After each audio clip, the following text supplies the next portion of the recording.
하나님을 알자, 힘써 알자. 하나님을 아는 지식, 조직, 신학,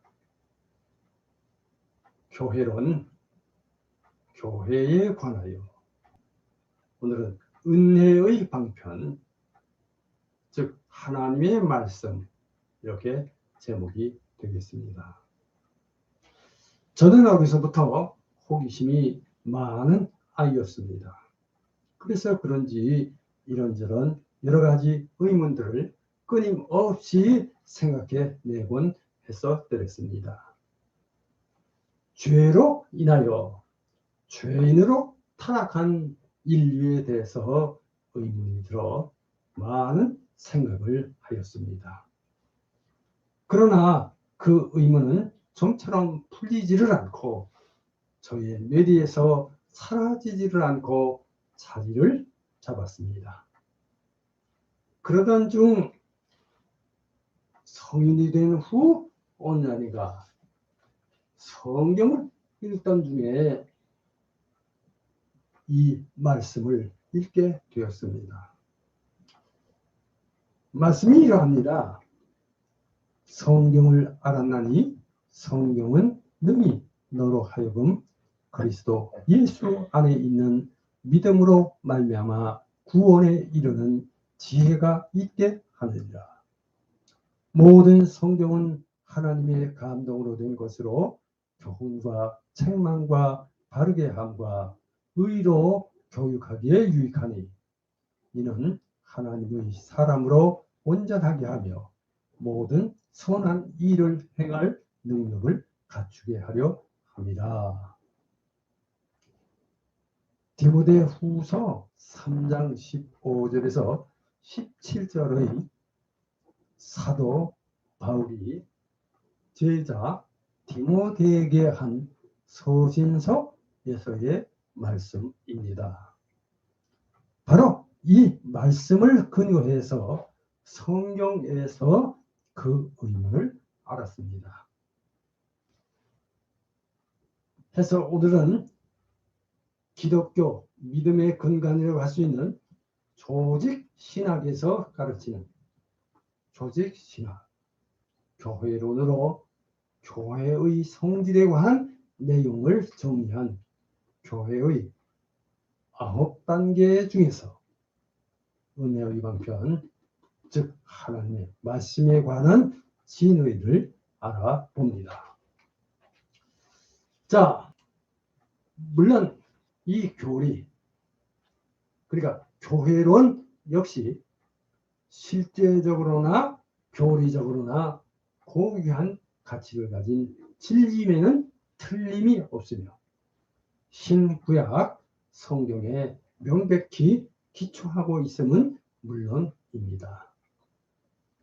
그러므로 교회론에 관한 이 교리 역시 성경 이외의 다른 사료에서는 배울 수가 없고 다만 신앙으로서만 받아들일 수 있다는 것을 말씀드리면서 오늘의 말씀을 시작합니다.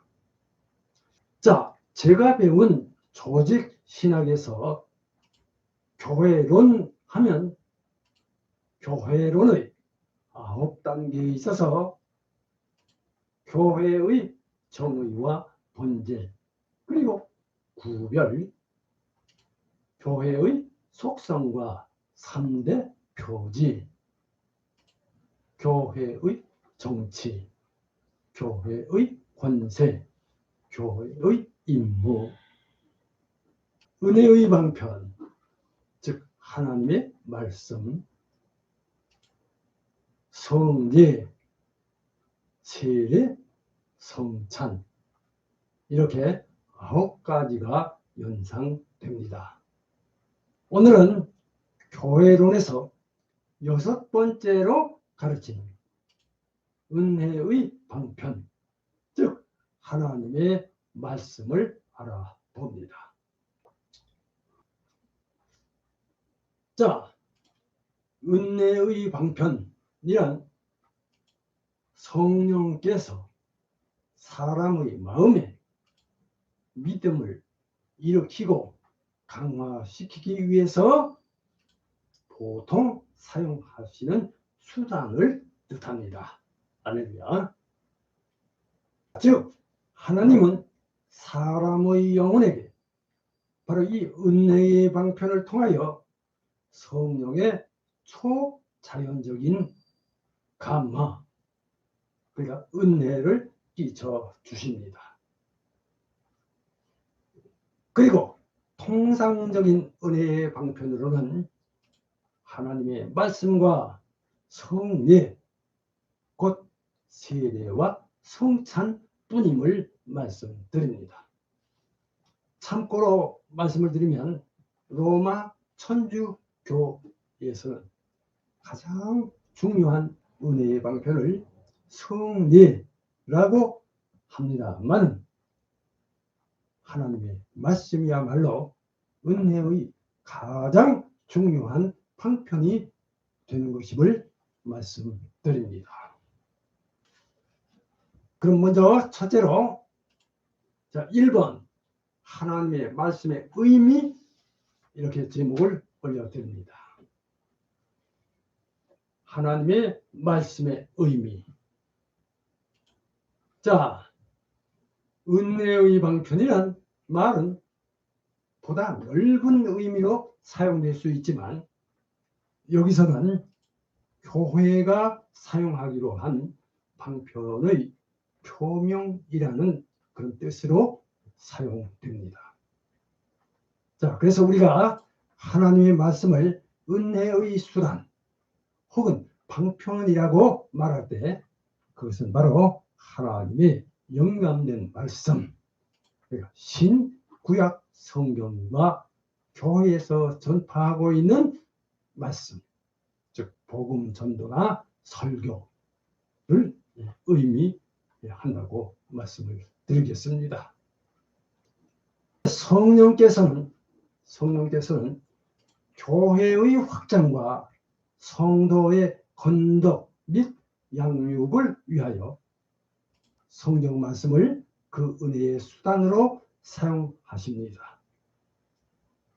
그리고 또한 하나님은 복음의 말씀을 만민 구원의 방편으로 삼으십니다.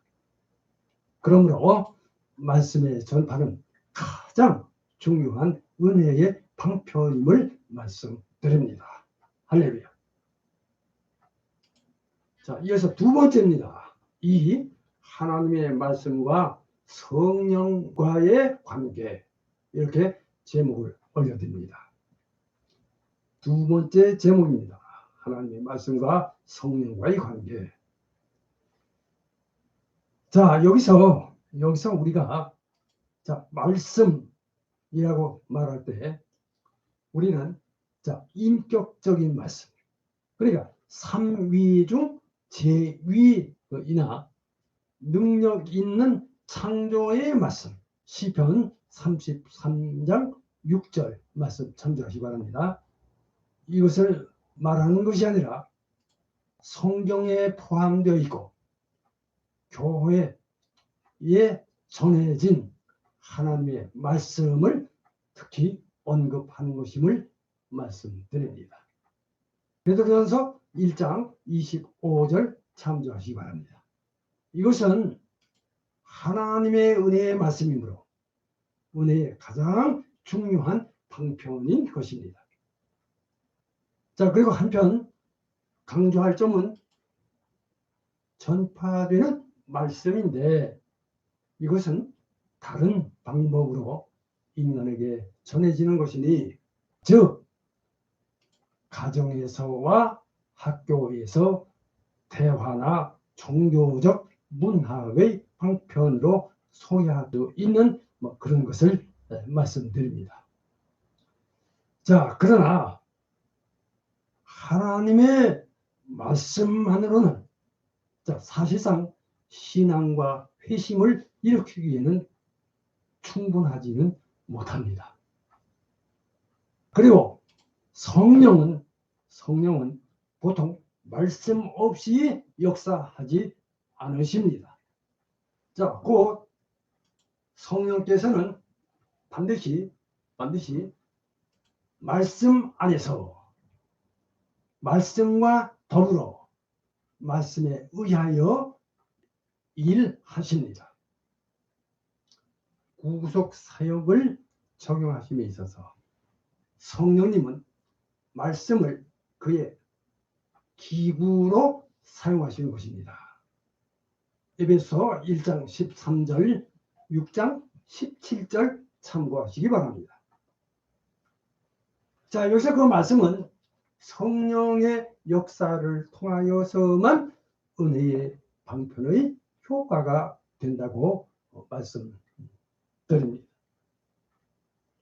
그리고 한편 성령은 믿음과 회심을 일으킬 수 있긴 하지만 말씀을 떠나서는 통상적인 역사를 하지 않으십니다.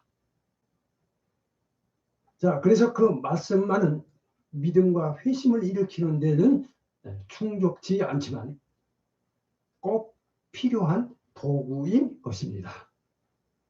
따라서 말씀의 전파는 성령에 의해서 그 효력이 나타나야만 비로소 충분한 결실을 맺을 수 있다는 것을 말씀드립니다. 자, 이제 세 번째가 되겠습니다. 3. 은혜의 방편으로서의 말씀의 두 부분, 이렇게 제목을 올려드립니다. 자, 은혜의 수단이요 방편인 하나님의 말씀은 자, 크게 두 부분, 그러니까 즉 율법과 복음으로 구분되고 있다고 말씀을 드립니다. 자, 그럼 먼저 첫째로 1번, 작은 1번입니다. 1. 율법. 자, 은혜의 방편으로서 율법은 하나님의 의지를 나타내 보이신 것으로서 성경의 명령과 금지의 형식으로 기록되어져 있습니다. 자, 그래서 이 율법의 이 기능이나 목적은 사람의 마음속에 죄를 깨닫게 하여 회개시키는 데 있다, 이렇게 말씀드립니다. 로마서 3장 19절에서 20절 참조하시기 바랍니다.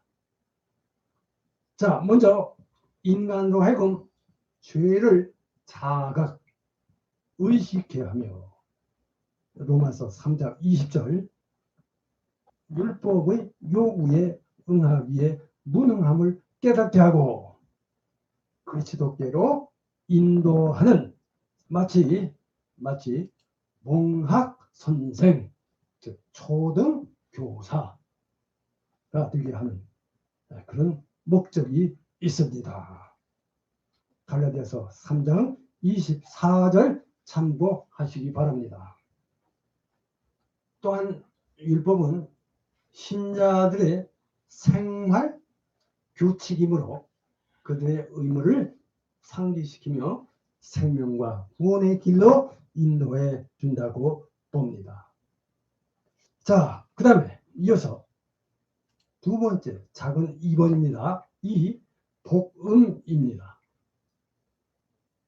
복음은 예수 그리스도 안에 나타난 바 구원의 방도에 있어서의 명백한 표시입니다.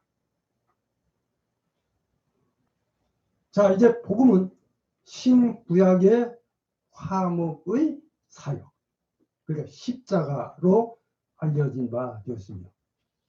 예수 그리스도 안에 있는 하나님의 구속의 사랑을 의미합니다.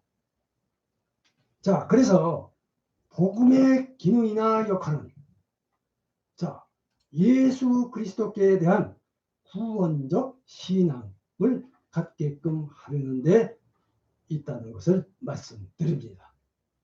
로마서 10장 19절에서 17절을 참고하시기 바랍니다. 복음은 죄인들로 하여금 그리스도께로 와서 믿고 회개하도록 권고하며 진정으로 회개하고 믿는 자에게 금생과 내생에 있어 구원의 모든 축복을 약속해 줍니다. 그리고 또 복음을 믿는 모든 자를 위한 구원에 이르는 하나님의 능력입니다. 할렐루야. 로마서 1장 16절에서 고린도전서 1장 18절 참고하시기 바랍니다. 자, 이제 결론을 말씀드립니다. 결론. 이상 성경적으로 조직 신학, 교회론의 9가지 중에서 은혜의 방편에 관하여 알아보았습니다.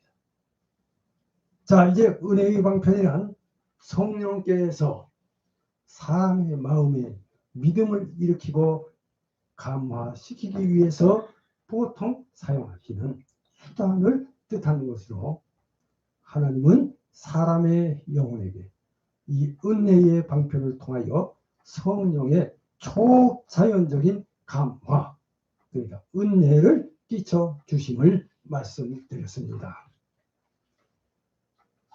자, 다시 말씀드립니다마는 로마 카톨릭 즉 천주교에서는 가장 중요한 은혜의 방편을 성례라고 합니다마는 통상적인 은혜의 방편은 하나님의 말씀과 성례, 곧 세례와 성찬 뿌림을 다시 한번 더 말씀을 드립니다. 물론 이 역시 여러 가지 특성을 내포하고 있기에 신앙의 위대한 신비 중 하나로 인간의 이해를 훨씬 초월하고 있는 것임을 말씀을 드립니다. 물론 이와 같은 교리는 성경 이외에 그 어떤 다른 사료에서는 배울 수가 없고 오직 신앙에 의해서만 받아들일 수 있다고 거듭 말씀을 드립니다. 이제 말씀을 마치면서, 자, 여기서 가장 중요한 것은 뭐니 해도 하나님께서 범죄하고 타락한 인간이 구원에 이르는 하나님을 아는 지식인 신지식으로 하나님을 알고 믿어 구원에 이르는 은혜에 참여하기를 원하시고 축복하신다는 점입니다. 이 점을 믿으시고 믿음 생활 잘 하셔서 하나님의 구원에 이르시기를 축복합니다. 자, 이제 생각해 보기, 오늘 2가지 말씀을 드립니다. 1번, 하나님의 말씀에 대한 바른 태도에 대해서 생각해 보시기 바랍니다. 누가복음 8장 15절, 사도행전 17장 11절, 데살로니가전서 2장 13절을 참고하시기 바랍니다. 그다음 2번째, 자, 율법과 복음의 구별이 구약과 신약의 구별과 반드시 일치하고 있는가 생각해 보시기 바랍니다. 자, 이제 다음 시간에는 더 좋은 말씀으로 함께 하겠습니다. 기도합니다.